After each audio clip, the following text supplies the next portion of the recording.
오늘 우리에게 주시는 하나님의 말씀은 마태복음 6장 24절입니다.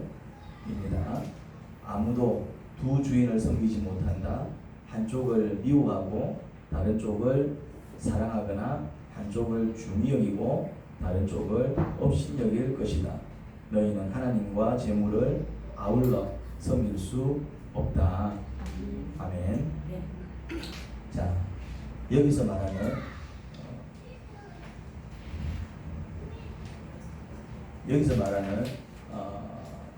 두 주인은, 여기서 말하는 주인은 무엇을 의미할까요? 비유적인 표현이거든요. 비유적인 표현인데 여기서 말하는 주인은 어떤 의미로 쓰셨을까? 여기서 말하는 주인은 이런 의미입니다. 본인이 가장 소중하게 여기는 것, 그런 의미를 가지고 있습니다. 본인이 가장 소중하게 여기는 것. 사람은 누구나 자신이 가장 소중하게 여기는 게 있기 마련입니다. 그 종류는 다양할 것입니다. 어떤 사람은 이런 걸 가장 소중하게 여길 것이고 어떤 사람은 저런 걸 가장 소중하게 여길 것입니다. 그게 뭐든 사람마다 자신이 가장 소중하게 여기는 게 있기 마련입니다. 여러분은 가장 소중하게 여기는 게 뭡니까? 가장 소중하게. 뭘 가장 소중하게 여기십니까? 본인이 가장 소중하게 여기는 것을 확인하는 좋은 방법이 있습니다. 내가 정말 가장 소중하게 여기는가? 본인이 정말 가장 소중하게 여기는 것을 또 잘 아는 사람도 있고 또 잘 모르는 사람들도 있더라고요. 그걸 확인하는 방법이 있습니다. 이 방법은 제가 어떤 사람에게서 하나님보다 더 사랑하는 게 뭔지 확인할 때 주로 사용하는 방법입니다. 뭐든 좋습니다. 여러분이 가지고 있는 것 중에서 여러분이 가지고 있는 게 여러 개 있을 거 아닙니까? 많이 있을 겁니다. 많은 걸 가지고 있을 겁니다. 물건도 좋고 사람도 좋고 여러분이 가지고 있는 것 중에서 소위 내 것이다라고 여겨지는 것 중에서 내 것이 이거 내 거다라고 여겨지는 것 중에서 어떤 것이 여러분에게 사라졌을 때 마치 모든 것을 다 잃은 것 같은 느낌이 든다면 그건 여러분에게 가장 소중한 것입니다. 반대로 여러분이 가지고 있는 것 중에서 사람이든 물건이든 어떤 것이 사라졌을 때 아쉬움은 좀 있지만 사라졌기 때문에 내 것이었는데 그것이 이제 내 품을 떠난 것이죠. 아쉬움은 좀 있지만은 모든 것을 다 잃은 것 같은 아픔이 아니면 그것은 여러분에게 좀 소중한 것이지 굉장히 소중한 것은 아닙니다. 자, 예를 한번 들어보겠습니다. 눈을 감고 한번 상상을 해보십시오. 자, 이건 얘기 때문에 시뮬레이션입니다. 눈을 감고 제가 이제 어떤 상황을 설정해 드릴 겁니다. 그러면 한번 상상을 해보십시오. 진짜 그렇게 된 것처럼 생각을 하셔야 됩니다. 그래야 그 감정을 좀 더 정확하게 확인할 수 있습니다. 자, 지금 여러분들이 가지고 있는 돈이 몽땅 사라졌다. 그렇게 한번 상상해 보십시오. 지금 내가 가지고 있는 모든 재산, 가진 돈이 몽땅 사라졌다. 자, 그때 드는 감정이 뭡니까? 마치 모든 것을 다 잃은 것 같이 끔찍한 느낌이 듭니까? 아니면 아쉽지만 뭐 없으면 없는 대로 사는 거지 그런 생각이 듭니까? 이제 눈 뜨셔야 됩니다. 이제 눈 뜨셔야 됩니다. 이제. 잠시 생각을 해보라는 겁니다. 지금 내가 하고 있는 자, 상상할 때 어떤 느낌이 드셨습니까? 그 느낌을 잘 잡으셔야 됩니다. 실제 상황이 아니어서 또 이제 그 느낌을 잘 못 잡을 수도 있겠지만 그래서 정말 그렇게 된 것처럼 상상을 하셔야 돼요. 만약에 전자라면 돈이 다 사라지니까 정말 끔찍하게 느껴진다. 마치 내 인생이 끝난 것처럼 느껴진다. 그러면은 그 사람은 지금 돈을 굉장히 소중하게 여기고 있는 것입니다. 부자라면은 있던 돈이 사라졌으니까 아쉽지만 막 어쩌면 없으면 없는 대로 살아야지. 그냥 뭐 그렇게 느껴진다면은 그 사람은 돈을 요긴하게 돈을 요긴하죠. 그런데 그렇게 소중하게까지 여기고 있지는 않습니다. 전자라면 돈에 대한 의존도 혹은 집착하는 정도가 높은 것이고 부자라면 돈에 대한 의존도 집착하는 정도가 낮은 것입니다. 예를 하나 더 들어보겠습니다. 자, 역시 눈을 감고 한번 잠시 상상을 해보십시오. 상상할 때만 눈을 감으시면 됩니다. 계속 눈을 감을 필요는 없고 자식이 있는 분들만 한번 시도해 보십시오. 자, 여러분의 자식이 어느 날 어떤 사고로 여러분 곁을 떠나버렸습니다. 자, 상상을 하는 겁니다. 자, 그때 드는 감정이 뭡니까? 자신도 따라주고 싶을 정도로 자식이 여러분을 먼저 떠난 것을 용납할 수 없습니까? 아니면은 그렇게 먼저 보낸 자식이 정말 슬프지만 천국에서 다시 볼 것이라는 기대로 마음을 추스릴 수 있겠습니까? 마찬가지입니다. 전자라면 자식이 지금 굉장히 소중한 사람입니다. 자식이 사라졌다라고 생각하는 순간 정말 상상하기도 싫은 사람, 내가 같이 죽으면 죽었지 어떻게 내 자식을 나보다 먼저 보내? 이 사람한테 있어서 자식은 굉장히 소중한 사람입니다. 그런데 후자라면은 정말 내 사랑하는 자가 떠났으니까 굉장히 가슴은 아프지만 근데 어쩌겠노? 먼저 천국 가 있거라. 나는 나중에 따라가마. 그러면서 또 그 마음을 그렇게 추스릴 수 있다면은 그 사람은 전자보다는 자식에 대한 어떤 집착하는 정도가 약한 것입니다. 뭐 이런 식으로 우리가 어떤 것을 어느 정도 소중하게 여기는지 확인할 수 있습니다. 다 그런 거 아니야. 다 그런 게 아닙니다. 내 감정이 다른 사람들도 그럴 거라고 생각하시면 안 돼요. 다 그런 게 아닙니다. 사람마다 다 다릅니다. 이제 그런 방식으로 그 사람이 가장 소중하게 여기는 게 뭔지 확인할 수 있습니다. 그리고 지금 자신이 가지고 있는 것 중에서 가장 소중하게 여기는 게 뭔지 확인할 때 이런 방식으로 우리가 내가 정말 이걸 굉장히 소중하게 여기는구나 그렇게 이제 확인할 수 있다 이 말이죠. 어떤 사람은 명예를 아주 소중하게 생각합니다. 어떤 사람 그런 사람이 있어요. 다 그런 건 아닙니다. 근데 그 사람한테 있어서는 다른 거는 다 용납해도 명예를 실추하는 것은 죽기보다 싫어합니다.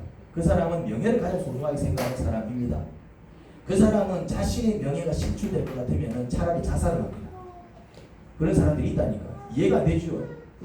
그게 이해가 안 되는 사람들은 여러분들은 그렇게 명예를 소중하게 생각하는 사람은 아니에요. 그냥 소중하게 생각하지만 가장 소중하게 생각하는 거라. 근데 차라리 내가 죽으면 죽었지 내 명예 실추되는 걸 못 본다. 그래서 명예가 실추될 때 차라리 자살을 택하는 사람들은 어떤 사람이라고요? 명예를 그냥 소중하게 생각하는 사람이 아니라 가장 소중하게 생각하는 사람입니다. 여러분 이전에 굉장히 유명했던 영화인데 태극기를 휘날리며 그런 영화를 보신 적 있습니까? 이건 전국을 강타한 영화잖아요. 많은 사람의 눈시울을 뜨겁게 만들었던 영화입니다. 기억나십니까? 기억 안 납니까? 이 유명한 영화를 태극기를 휘날리며 거기에 장동건이가 나오죠. 원빈하고 나옵니다. 장동건의 연기가 그런데 굉장히 명연기였어요. 야 완전 어떻게 저렇게 열연할 수 있을까 싶을 정도로 동생 이제 원빈이 동생으로 나오는데 동생 원빈을 지키기 위해서 눈에 뵈는 게 없었습니다. 보면은 자기는 죽어도 동생을 어떻게든 살려서 집으로 보내기 위해서 싸웠습니다. 그에겐 나라를 사랑하는 애국심도 없었습니다. 나라를 사랑하는 애국심도 없더라고. 공산당으로 갔다가 왔다가 마음대로 하더라고. 그 사람은 장동건은 기준이 나라도 아니야. 어떻게든 공산당을 막아야 한다라는 사명감도 없더라고요. 보니까 오직 장동건한테는 지켜야 될 게 딱 한 가지였습니다. 뭐였습니까? 동생 하나 지키는 거. 태극기를 휘날리면서 장동건에게 가장 소중한 것은 돈도 아니고 나라도 아니고 뭐 공산당을 어떻게든 막아야 돼 그런 사명감도 아니고 무엇이었다? 그냥 동생이었습니다. 동생을 위해서 죽고 사는 것이었습니다. 그는 그의 목숨보다 더 소중한 것이었습니다. 내가 죽었으면 죽었지 그것만큼은 꼭 지키기를 원하는 것. 그게 바로 우리 자신이 가장 소중하게 여기는 것입니다. 오늘 본문에 나오는 주인은 바로 우리 자신이 가장 소중하게 여기는 것을 가리킵니다. 그냥 소중한 것 이런 정도가 아니라 어떤 소중한 것? 그냥 가장 소중한 것. 그것이 없으면 마치 나도 따라 죽어야 될 정도로 가장 소중한 것. 그것을 얘기하고 있습니다. 그것이 사라지면 내가 더 이상 살 이유 또한 함께 없어지는 것. 그걸 이야기하고 있습니다. 그게 바로 오늘 본문에 나오는 주인입니다. 다시 한번 보겠습니다. 이제 그런 느낌을 가지고 이 부분 다시 한번 볼게요. 아무도 두 주인을 섬기지 못한다. 자, 그런 느낌을 가지고 이 본문을 보셔야 됩니다. 가장 소중하게 여기는 것. 그것이 사라졌을 때 나도 더 이상 살 이유가 없는 그만큼 나에게 가장 소중한 것. 그런 두 주인을 섬기지 못한다. 한쪽을 미워하고 다른 쪽을 사랑하거나 한쪽을 중히 여기고 다른 쪽을 없이 여길 것이다. 너희는 하나님과 재물을 아울러 섬길 수 없다. 소중하게 여기는 것이 여러 개일 수 있지만 가장 소중하게 여기는 것은 여러 개일 수 없습니다. 둘 다 소중하게 여기지만 둘 중에 하나만을 선택해야 될 때 어쩔 수 없이 하나를 버리고 다른 하나를 선택할 때 선택하는 그것이 가장 소중하게 여기는 것이다 이 말입니다. 그래서 가장 소중하게 여기는 것은 두 개가 될 수 없습니다. 오늘 구절에서는 재물과 하나님이 등장합니다. 여러분, 재물이 소중합니까? 돈이 소중합니까? 돈 소중합니다. 돈 별로 안 소중해. 저한테 가져오시기 바랍니다. 저는 소중하거든요. 저는 돈이 없어갖고 절절내는 사람이거든요. 돈 그런 거 필요 없어. 그런 사람들은 저한테 가지고 제가 계좌번호를 불러드리겠습니다. 돈은 소중한 것이에요. 얼마나 요긴합니까? 돈 없이 어떻게 삽니까? 재물은 소중합니다. 그래서 여러분들이 열심히 돈을 벌기 위해서 애쓰는 것 아닙니까? 한 푼에 더 벌기 위해서. 자, 하나님은 어떻습니까? 하나님을 안 믿는 사람이면 모를까? 안 믿는 사람에게는 하나님은 뭐 아무런 의미가 없는 존재겠죠. 그런데 하나님을 믿는 자라면 하나님은 어떤 존재입니까? 마찬가지죠. 귀하다는 말이나 소중하다는 말이 똑같은 말입니다. 이제 귀하다 이 말이고 소중하다 이 말이죠. 하나님 너무나도 소중합니다. 그래서 그 하나님을 붙들기 위해서 이 시간 정말 끔찍 같은 이 일요일 이 아침 시간에 잠을 자도 한숨을 더 살 수 있는 시간이고 또 아침 시간에는 주일날 일요일 아침 시간에는 재밌는 것도 많아요. TV를 봐도.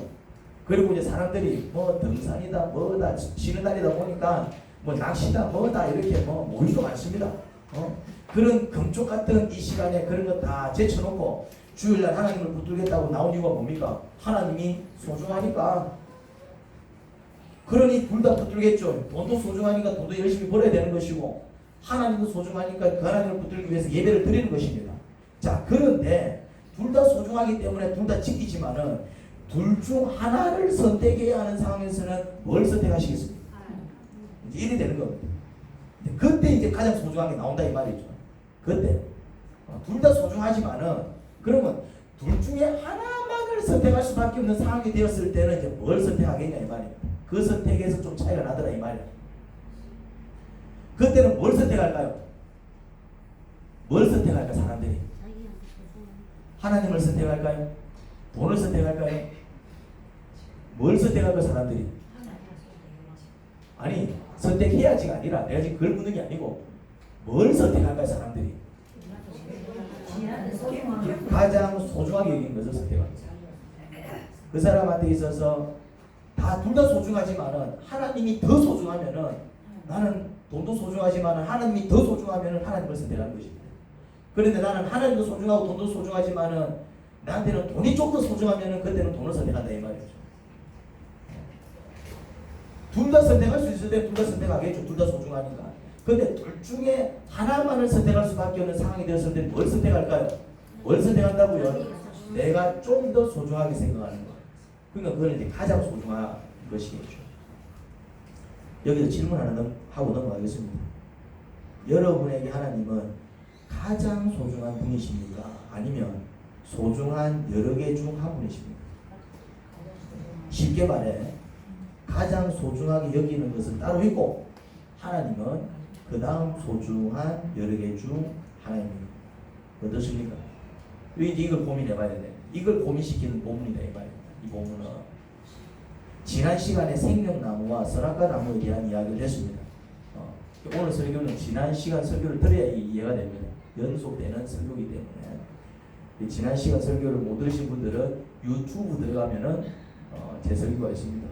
그래서 이제 시청하실 때 꼭 하셔야 될 거는 좋아요, 구독 꾹 눌러주시고 한 번만 누르시면 됩니다. 그 다음에 좋아요를 눌러주셔야 됩니다. 좋아요. 그냥 누르시기 바랍니다. 좋든지 싫든지 간에 제 설교는 괜찮습니다. 좋아요 눌러도 괜찮습니다. 꼭 눌러주시기 바랍니다. 자, 아무튼 지난 시간에 생명나무와 선악과 나무에 대한 이야기를 했는데 선택의 중요성을 이야기했습니다. 뭘 선택하느냐? 현대사회에서는 특히 우리나라는 자본주의 사회이기 때문에 하나님과 돈 중 둘 중에 하나를 선택해야 하는 경우가 참 많이 발생합니다. 그런 일이 발생 안 하면 좋겠는데 그런데 이 자본주의 사회를 살아가다 보면은 하나님과 돈 중 둘 중에 하나를 선택해야 하는 경우가 참 많이 발생해요.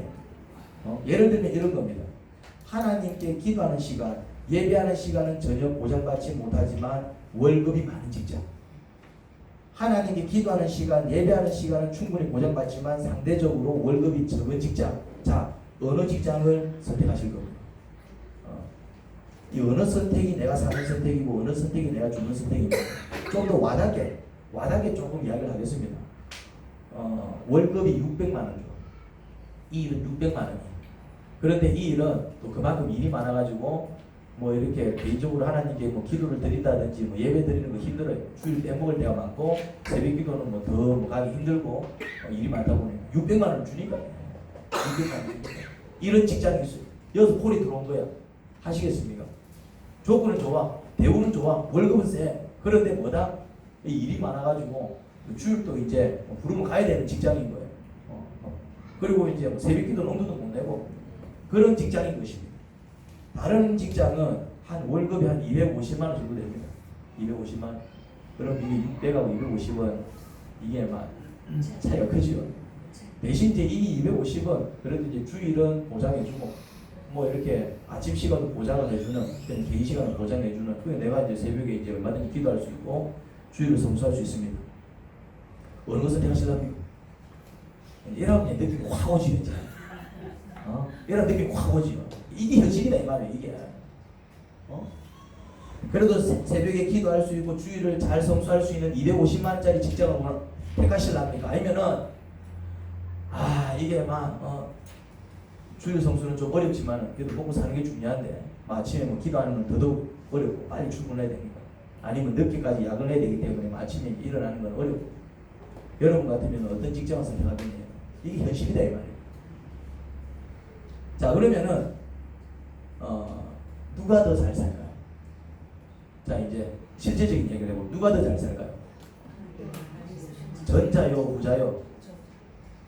600만 원 버는 사람이 잘 삽니까? 아니면 250만 원 버는 사람이 잘 살까요? 여기서 잘 산다라는 것은 어떤 경제적인 형편을 얘기하는 게 아닙니다. 부자가 훨씬 더 잘 삽니다. 이건 제 경험에서 나온 겁니다. 부자가 훨씬 더 잘 삽니다. 여기서 이제 생명나무와 선악과나무의 선택이 나오는 거예요. 제가 얘기했잖아요. 사람들이 생명나무 선택 안 한다니까요.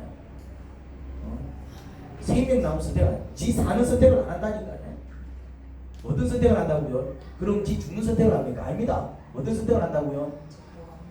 고개 먹음직스럽고 나를 지혜롭게 할 만큼 탐스럽게 하는 걸 선택한다는 말이에요. 그게 설령 내가 죽게 된다. 자, 왜 후자보다 전자보다 후자가 더 사는지 제가 설명해 주겠습니다. 전자는 돈은 많이 법니다. 600 법니다. 적게 버는 거 아니죠. 대신 하나님께 기도하고 예배할 수 있는 시간이 거의 없습니다. 해도 막 빼먹습니다. 제대로 못 드립니다. 마음은 원이로되 바빠서 못합니다. 직장에서 보내는 시간이 많기 때문에 아니면 돌아와도 막 너무 지쳐 있어가지고 제대로 하기 어렵습니다. 이런 사람은 벌기는 많이 벌지만은 제대로 기도할 수 없고 제대로 예배할 수 없으니 하나님의 돌봄과 보호를 받을 수 없습니다. 무슨 말 이해됩니까? 하나님 품 안에서 안식하는 거예요. 제가 주일 성수에 대한 개념을 이미 설명했기 때문에 이 시간 다시 얘기하지 않겠습니다. 하나님이 돌봐주기 싫어서가 아니라 하나님의 품 안으로 들어가야 되는데 그게 예배요 그게 기도인데 본인이 너무 이제 지쳐가지고 아니면 시간이 없어서 그 예배를 못 드리고 그 기도를 못 하니까 뭘 못 받는다고요? 하나님의 돌봄과 보호를 못 받는 것입니다. 그렇기 때문에 원치 않게 새어나가는 돈이 적지 않습니다. 어떤 돈이 적지 않다고요? 원치 않게 새어나가는 돈이 적지 않다 이 말입니다. 여기서 고달픔이 생기는 거예요. 600을 벌어서 내 인생이 편한 게 아니라 어디서 고달픔이 온다고요? 원치 않게 새어나가는 돈. 원치 않게 돈이 새어나간다는 얘기는 반드시 뭘 동반한다는 얘기입니까? 사건과 사고를 동반한다는 얘기입니다. 원치 않게 돈이 새어나간다는 얘기는 내가 계획해서 돈이 새어나가는 건 문제가 없어요. 이번 달 이런 돈이 들어가는데 그거는 문제가 없다. 근데 내가 원치 않게 돈이 나간다는 얘기는 무엇을 의미합니까? 사건이 터졌다는 얘기입니다. 갑자기 몸이 아파서 병원에 가게 되었다든지 갑자기 막 수술을 받게 되었다든지 아니면 교통사고 나가지고 막 큰 돈을 물어주게 생겼다든지 뭔가 이제 생각지도 못한 일이 빵 터지는 바람에 그거 메꾼다고 그게 이제 원치 않게 새어나가는 돈인데 원치 않게 새어나가는 돈은 반드시 뭘 동반한다고요? 사건과 사고를 동반하기 때문에 사건이 빵 터지고 사고가 빵 터지면 그때 어떻게 됩니까? 600만 원 벌어서 행복합니까? 아니면 그 사건 때문에 괴롭습니까? 그렇다 이 말이에요. 반대로 월급은 적지만은 600에 비하면 250은 쓸 것도 없게 느껴집니다. 야, 어찌 살지 이런 느낌 듭니다. 쪼달리지 않을까? 하지만 하나님께 기도하고 예배하는 시간을 보장받는 직장은, 그래서 자기가 주일을 꼬박꼬박 성수하고 또 이제 새벽마다 이제 기도하고 하나님 찾기를 힘쓴다 이 말이죠. 이 사람은 버는 거는 적지만 대신 원치 않게 세워나가는 돈도 그렇게 많지 않습니다. 왜 그럴까요? 주님이 보호하시니까 그 차이인 거예요. 주님은 살아계십니다. 종교 생활이 아니다 이 말이죠. 페이는 센데 사는 게 고달픕니까? 버는 거는 그렇게 적은 편이 아닌데 사는 게 힘듭니까? 그러면 지금 이 사람은 잘못된 선택을 하고 있는 거예요. 잘못된 선택을 한 거예요. 자신을 살리는 선택을 한 게 아니고 자신을 죽이는 선택을 한 거다 이 말입니다. 많이 벌어서 행복한 게 아니고 많이 벌면 행복해야 될 거 아니에요. 그러면은 많이 벌어서 행복한 게 아니라니까요. 행불행이 많이 버느냐 적게 버느냐에 따라서 결정이 안 나더라 이 말이에요. 무엇에서 결정나느냐 하면은 원치 않게 발생하는 사건 사고로 세워나가는 돈이 많으면은 그때 힘든 거예요. 이해가 됩니까? 많은 사람들이 힘들어할 때 그 어려움을 토로할 때 그 내용을 가만히 들어보면은 적게 벌어서 힘들다라고 얘기하는 사람 별로 없습니다. 어디서 고통을 토로하느냐 하면은 사건 사고로 원치 않게 세워나가는 돈, 그것으로 인해서 당하는 그 고통을 불행이라고 많은 사람들이 얘기합니다. 상담을 해보면 다들 그렇게 얘기해요. 잘못된 선택을 한 것입니다. 잘못된 선택의 결과입니다. 좀 적게 벌지만 하나님께 기도하고 예배하는 시간을 충분히 보장받는 직업은 그 일로 얻는 벌이는 작아도 하나님께 기도하고 예배하는 시간을 충분히 가지기에 하나님의 돌봄과 보호를 충분히 받기에 원치 않는 사건과 사고가 거의 발생하지 않습니다. 설령 발생하더라도 회복이 빠릅니다. 회복이 빠르다고. 하나님의 은혜로 회복이 빠르다 이 말이에요. 그래서 계획과 무관하게 세워나가는 돈 또한 그렇게 많지 않아서 버는 건 적어도 넉넉하게 사는 것을 볼 수 있습니다. 어떻게 산다고요? 넉넉하게 살아요. 버는 건 적은데 넉넉하게 산다 이 말이에요. 그러니까 잘 살고 싶으면은 어떻게 하면 많이 벌까 그거 고민하면 안 됩니다. 어떻게 하면 돈을 많이 벌 수 있을까? 이게 함정인 거예요. 사실은 잘 사는 삶은 어떻게 하면 나가는 돈이 적은가 그거를 고민해야 돼요.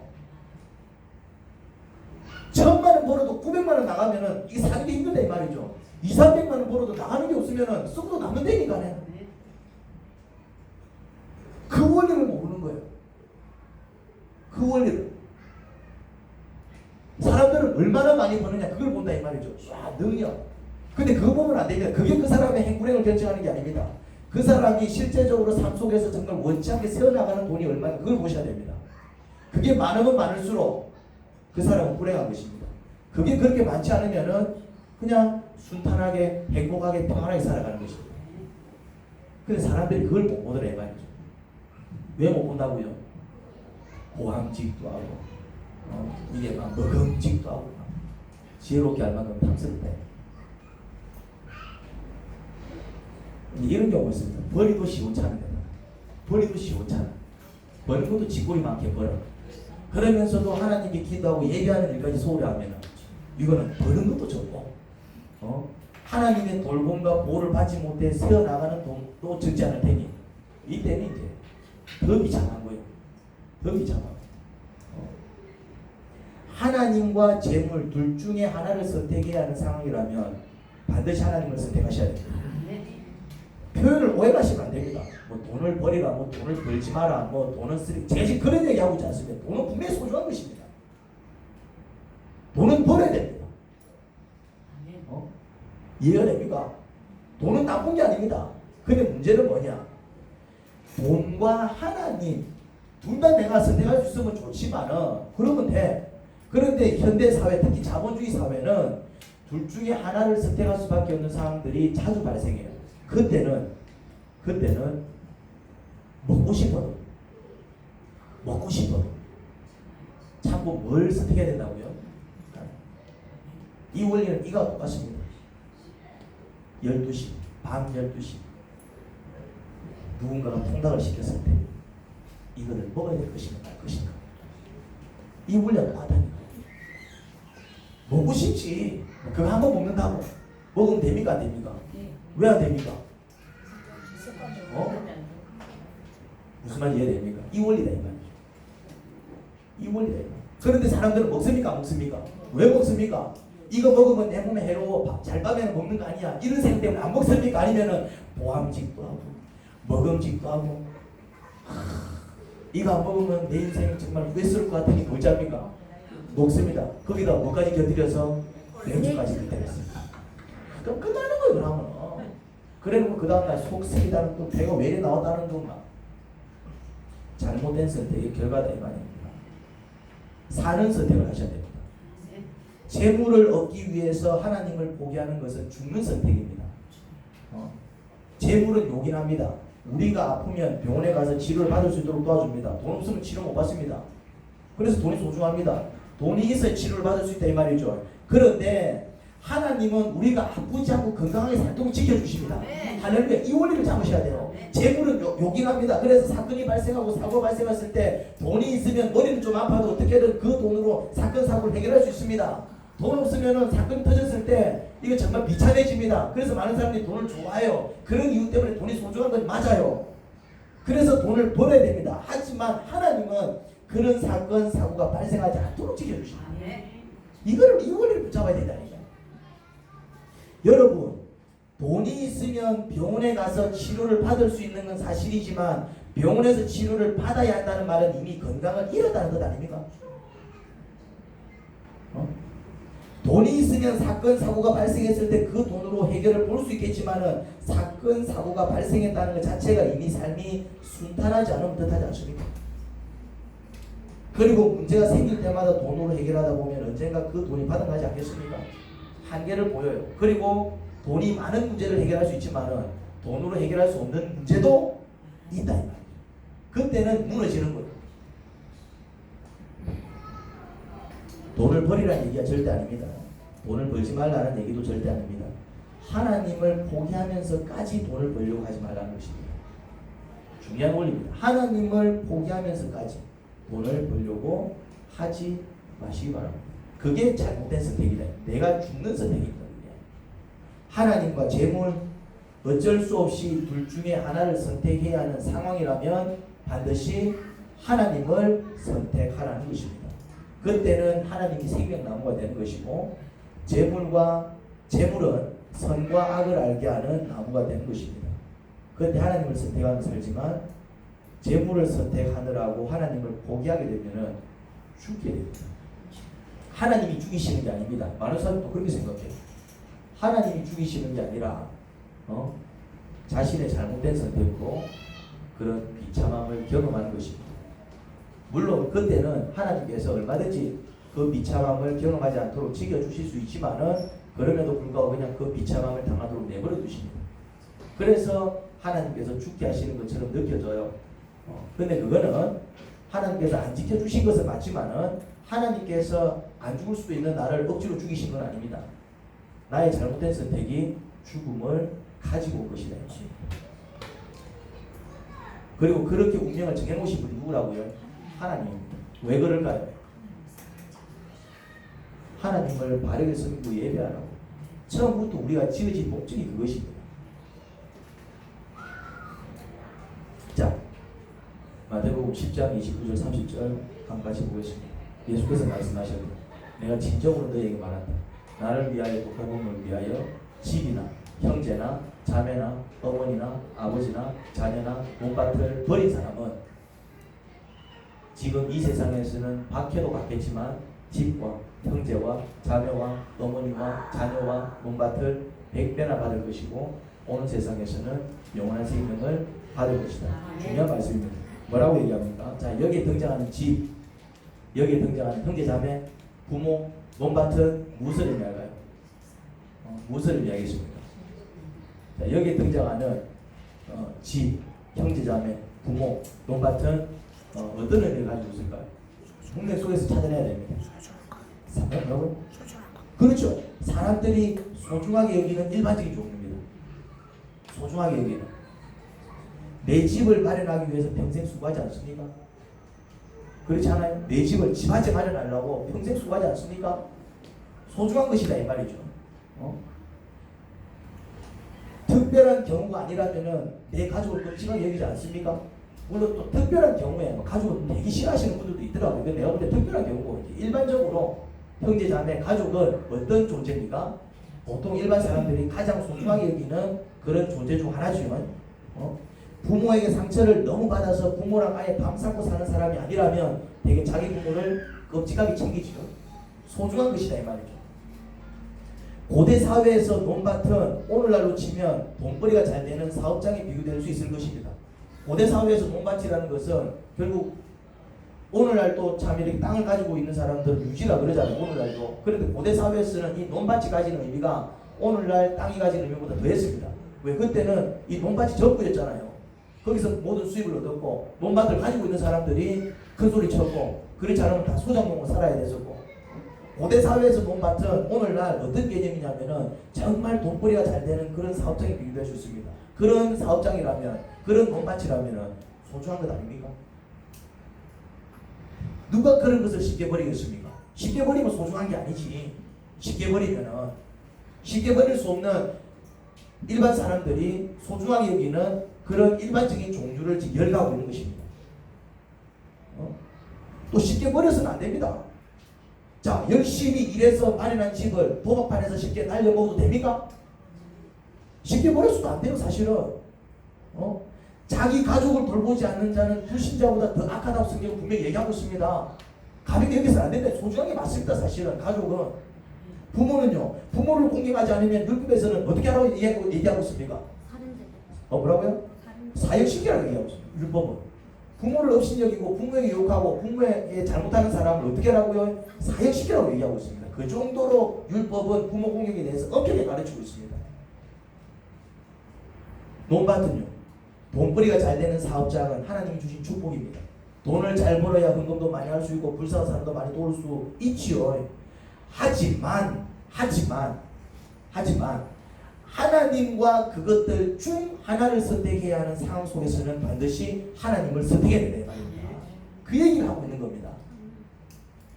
그 얘기를 살다 보면은 내 가족이 정말 소중하죠. 그래서 가족을 잘 챙겨야 됩니다. 그런데 가족과 하나님 둘 중 하나를 선택해야 되는 상황이 발생할 수 있습니다. 그때는 가족이 미워서가 아니라 가족이 정말 소중하지만은 하나님이 나한테는 더 소중한 분이기 때문에 누구를 선택해야 된다고요?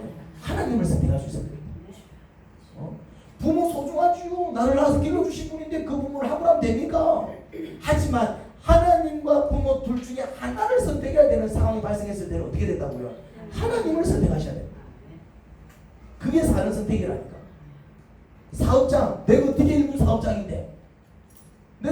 사업장인데 평생을 내가 못 바친 사업장인데 하지만 그런 사업장과 하나님 둘 중에 하나를 선택해야 되는 상황이 발생했을 때는 뭘 선택해야 된다고요? 하나님을 선택해야 됩니다. 그게 내가 사는 선택입니다. 왜요? 왜 하나님을 선택해야 되죠? 그래, 그게 왜 사는 길이냐 이 말이에요. 하나님의 돌봄과 보호를 계속 받을 수 있기 때문에 그렇습니다. 하나님의 돌봄과 보호를 계속 받을 수 있다 이 말입니다. 그리고 하나님을 선택하느라고 다른 것을 포기했기 때문에 손해를 볼 수 있을 거 아닙니까? 그렇잖아요. 돈을 포기했으면 돈 손해 볼 것 아닙니까?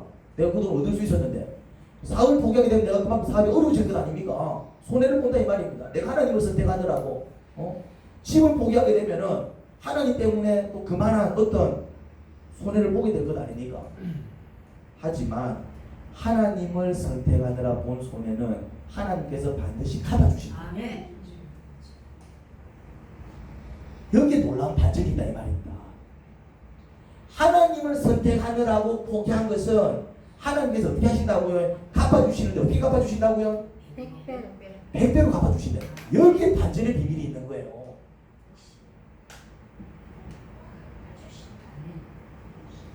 그런데 내 때에 값을 받지 못하면은 내 때에 그 값을 받지 못하면은 조금 내 손해잖아. 그러면 내가 좀 더 살아야 되는데 수명이라는 게 한계가 있고 내 때에 이제 그 복을 못 받아도 어찌 된다고요? 걱정을 하셔야 됩니다. 고스란히 자녀한테 얻어놓으라. 이건 역사가 증명하고 있습니다. 그런데 다른 것을 선택하느라고 하나님을 버리게 되면 하나님이 안 소중해서가 아니야.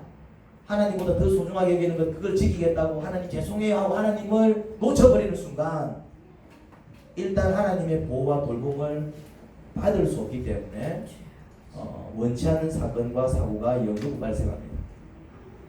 발생해도 내가 하나님 은혜를 잊지 못하는 거예요. 왜요? 내가 하나님을 포기했기 때문에.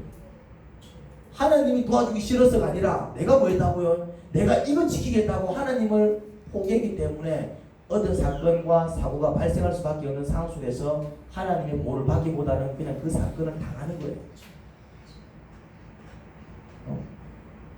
그래서 결국에는 어떤 일까지 벌어지느냐 하면은 내가 정말 소중하게 여기는 것까지 이렇게 됩니다.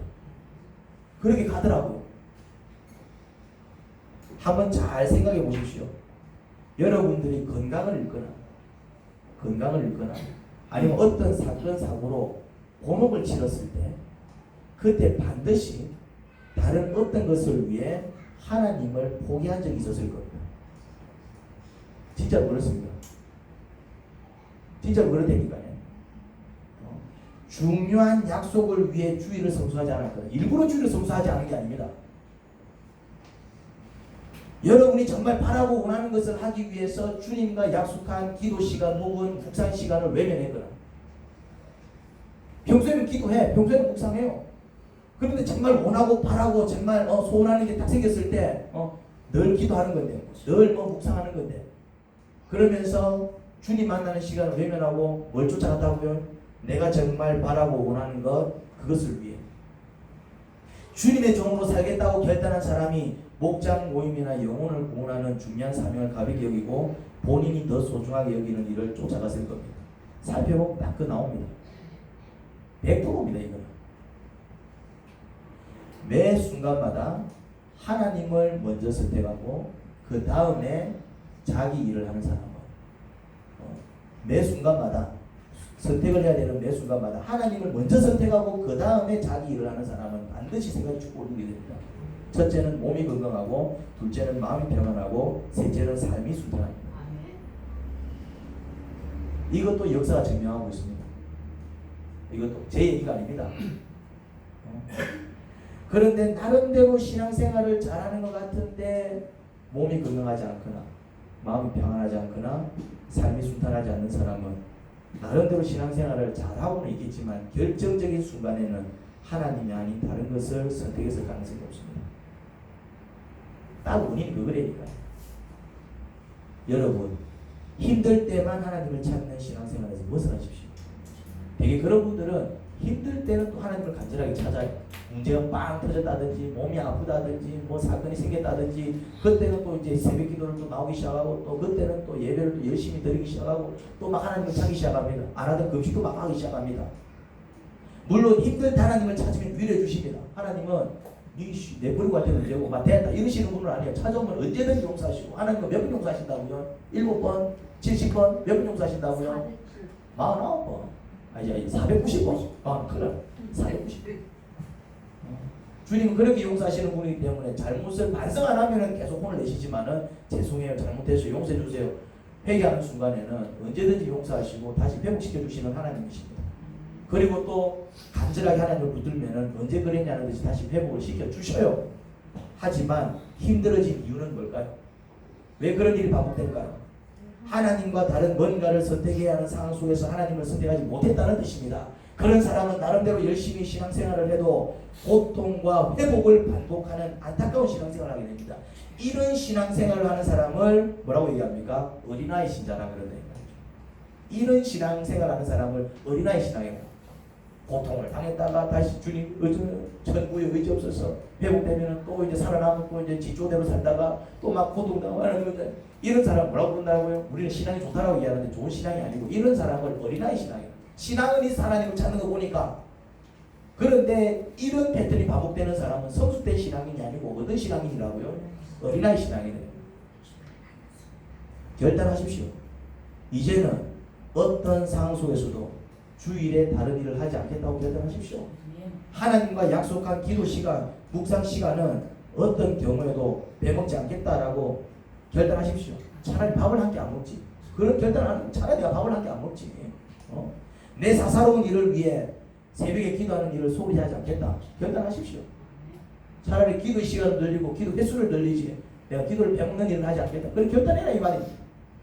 하나님을 선택하지 못하고 자꾸 현실 문제 앞에서 다른 것을 선택하게 되면 그런 선택이 많아지면 많아질수록 여러분의 인생은 나름대로 열심히 살고 신앙생활도 열심히 해도 고달픈 상황에서 벗어날 수 없을 것입니다. 하나님을 선택하는 그런 선택이 자꾸 늘어나야 합니다. 그래야 막혔던 삶이 풀리기 시작하고 아픈 몸이 회복되기 시작하고 마음의 평안이 찾아옵니다. 하나님 아버지 은혜를 감사합니다. 그렇습니다. 바른 선택을 해야 합니다. 우리가 왜 늘 힘드냐? 하나님이 살아계시는데 왜 자꾸 이런 일을 겪느냐? 하나님이 심술 부져서 우리를 괴롭히시는 게 아니라 우리가 자꾸 하나님의 뜻을 저버리고 심지어 내가 더 소중하게 여기는 것 그것을 지키기 위해서 하나님을 가벼이 여기고 포기해버리니 그런 이유로 어려움을 당할 때마다 주께서 그 사건 사고 지켜줄 수 없어서 우리가 고달픔을 겪는 것입니다. 그러니 내가 죽을 수밖에 없는 그런 어리석은 선택이 아니요 보암직스럽다고 해서 먹음직스럽다고 해서 더 내 삶이 풍요로워질 것 같다라는 그 생각에 속아서 이것이 내 죽는 결정인데도 죽는 줄 모르고 뛰어드는 불나방이 되지 않게 하소서. 하나님 아버지 조금 손해를 보더라도 주님을 선택하느라 본 손해는 주님께서 갚아주십니다. 그것이 사람이라면 더 좋은 관계 속에서 그 사람을 얻게 하실 것이고 그것이 물질이라면 더 큰 액수의 물질을 주께서 갚아주실 것이고 내 때에 그 갚음을 받지 못하면 그 복이 고스란히 자손에게로 흘러갈 것입니다.